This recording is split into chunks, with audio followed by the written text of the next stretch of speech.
Hello guys, in this video I'm going to show you how to disable the waiter effects on the Top War Battle Game application. But first of all, I just want to mention, please don't forget to subscribe to our channel, because at 100,000 subscribers we are going to show you our YouTube revenue statistics and growth strategy, how to make money online.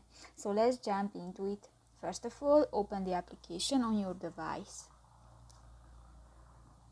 This will take 5 minutes when the application is uploading.